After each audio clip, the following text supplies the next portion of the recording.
Hello everyone, welcome to my channel. और आज का ये व्लॉग बहुत ही ख़ास होने वाला है क्योंकि आज मैं आई हूँ अपना एसोसिएशन जो मेरा ट्रेनिंग सेंटर है। तो वहाँ पर आते हुए मैंने देखा कि रास्ते में मेला बैठा है। देखो और ये है मोइना का रास मेला।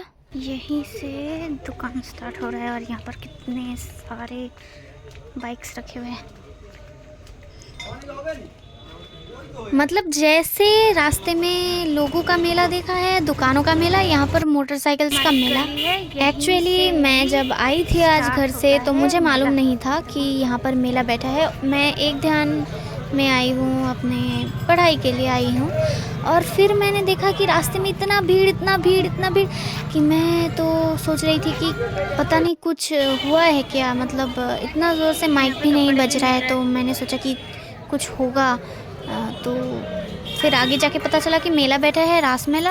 और ये देखो, ये जो मेरे आगे आगे बैग्स लेके चल रहे हैं ये लड़के और ये लड़कियां जो साड़ी पहन के चल रही हैं। ये लड़कियां जो भी 3 लड़कियां थी, एक लड़का था और मैं थी। तो हम एक साथ पढ़ाई करते हैं, तो हम एक साथ ही मेले में घूम रहे थे। और हमारा जो एसोसिएशन है वहाँ से एक क्लास बंद करके छुट्टी दे दिया गया क्योंकि सभी कह रहे थे सर हमें मेला जाना है और प्लीज़ हमें एक क्लास ऑफ करने दीजिए। क्योंकि फिर हमारा जो छुट्टी होता है ना वो 4 बजे होता है। तो लेकिन इस बार हमारा एक क्लास ऑफ किया गया और हमें 3 बजे की छुट्टी मिली। और हम सब मिलके मेला घूमने गए। वहीं पे ही मेला हो रहा है ना। मतलब आपको तो दिखाया अभी गली से जो निकले, बस 3 मिनट पैदल चलना पड़ता है मेरे एसोसिएशन से मेले तक। तो गली और बहुत ही बड़ा मेला है, बहुत ही बड़ा मेला है। लेकिन मतलब आप मेले के अंदर जितना जाते हो तो लोगों का भीड़ उतना ही बढ़ता है। और धक्के मारते हुए लोग आपको धक्का मारेंगे, आप लोगों को धक्का मारेंगे। तो ऐसे करते करते आपका जो 5 मिनट का रास्ता है वो खींच के आधा घंटे तक पहुंच जाएगा। मेले में जैसे तैसे एंटर होने के बाद मुझे ये 5 रुपये का होलसेल दुकान मिला। और ये वाला लॉकेट जो रेनबो का ना, मुझे बहुत अच्छा लगा क्योंकि मुझे रेनबो बहुत ज़्यादा पसंद है, तो मैंने लिया। लेकिन ये जो बच्चा है ना, ये हमारे पड़ोस का है, मेरा भाई होगा। मतलब मेरा अपना नहीं है लेकिन पड़ोस का है। लेकिन भाई है बोलती हूँ मैं इसे। ये बहुत अच्छे बच्चे हैं और देखो कम उम्र में मेहनत करे, ज़िंदगी में आगे जाएगा बहुत। और ये वाला स्टिकर भी मैंने लिया। और फिर वो मैं मास्क पहनी हुई थी तो वो मुझे देख रहा था कि पहचाना लग रहा है शायद। तो फिर उसे मैं पहचान में आई। और मैं हूँ एक एक्स्ट्रा ऑर्डिनरी पर्सन, तो मेरे साथ एक्स्ट्रा ऑर्डिनरी चीज़ें होती रहती है। और यहाँ पर मेले में टोपी का इतना दुकान है कि मानो ये दुकानदार सभी लोगों को टोपी पहनाने के लिए बैठा है।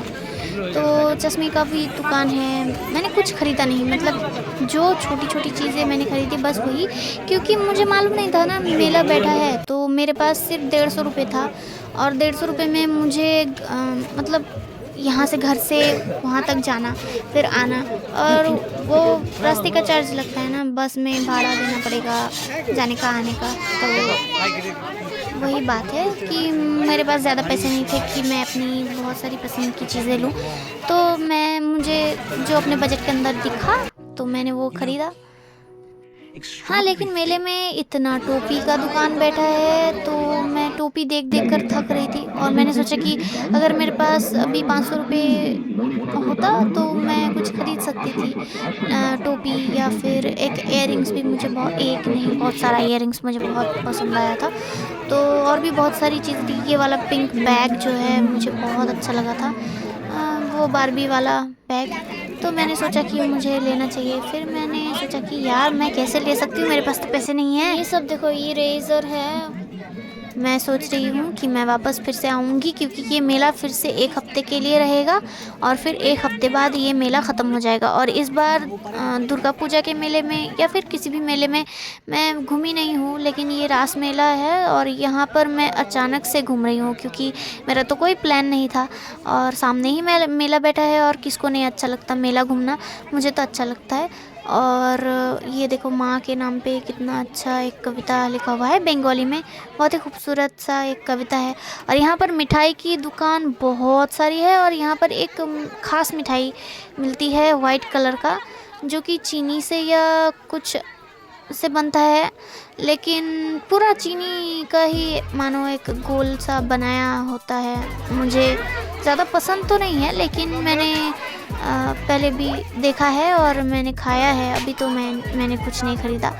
और वही जो लॉकेट स्टिकर और एक हेयर बैंड मैंने ख़रीदा था, जो कि आप ब्लॉग में आगे देखोगे। यहाँ पर विंटर कलेक्शन और यहाँ पर बहुत सारी ड्रेसेस, सारी चीज़ें मिल रही थी, लड़कों का, लड़कियों का, बहुत सारी चीज़ें। आपको जो भी चाहिए, घर का सामान, बाहर का सामान, सारी सामान आपको यहाँ पर मिल जाएगा। और देखो विंटर कलेक्शन भी थे। मैंने दाम पूछा नहीं, क्योंकि अगर पूछूंगी तो फिर वो लोग कहेंगे कि बहन जी लेके जाइए, और मेरे पास तो अभी 500 या 1000 रुपये है नहीं कि मैं स्वेटर ख़रीदूँ। तो ये अचानक से हुआ, तो इसीलिए, और जो जितने पैसे थे उसके अकॉर्डिंग मैंने ख़रीदा। और मैं वापस फिर से जाऊंगी मेला, और फिर से गई तो मैं राजा का जो महल है और उसका जो एरिया है मैं आपको ज़रूर दिखाऊंगी। और ये बहुत ही बड़ा मेला है। और मैं सोच रही थी कि एक दुपट्टा भी ले लूं। और यहाँ पर देखो आसन मिल रहे हैं, जानमाज़ मिल रहा है, घर का पर्दा मिल रहा है, कुछ भी आपको सभी चीज़ें यहाँ पर मिल जाएंगी मेले में। ये मेला है तो मतलब हर चीज़ का मेला है, इंसानों का भी मेला है यहाँ पर। देखो ना कितना इंसान घूम रहे हैं, और आपको धक्के मारते हुए आगे जाना पड़ेगा, और आपको लोग धक्के मारते हुए पीछे डालेंगे या आगे डालेंगे। ये देखो ये बच्चा मुझे मिला था, जिसको मैं जानती भी नहीं हूँ और वो मुझे देखकर ऐसा बिहेव कर रहा था कि जैसे वो मुझे जानता हो। हालांकि मेरा मुंह जो है ढका हुआ था। तो ये वाला हेयर बैंड मैंने ख़रीदा, जिसमें मतलब वाइट कलर में गुलाब का फूल बना हुआ था, और ये भी मुझे अच्छा लग रहा था, लेकिन इसका थोड़ा सा डीप कलर होता तो मुझे और भी ज़्यादा अच्छा लगता। तो मैंने ये ऑनलाइन में देखा था, बड़ा बड़ा सा बो वाला हेयर बैंड। ये भैया को देखो कैसे बलून घुमा रहे हैं। और ये रहा कैंडी फ्लॉस, जो मुझे बहुत पसंद है। और यहाँ पर 100 रुपये का होलसेल मिल रहा था। बाकी आप देख ही सकते हो। आज के लिए बस इतना ही इस ब्लॉग में, फिर मिलेंगे।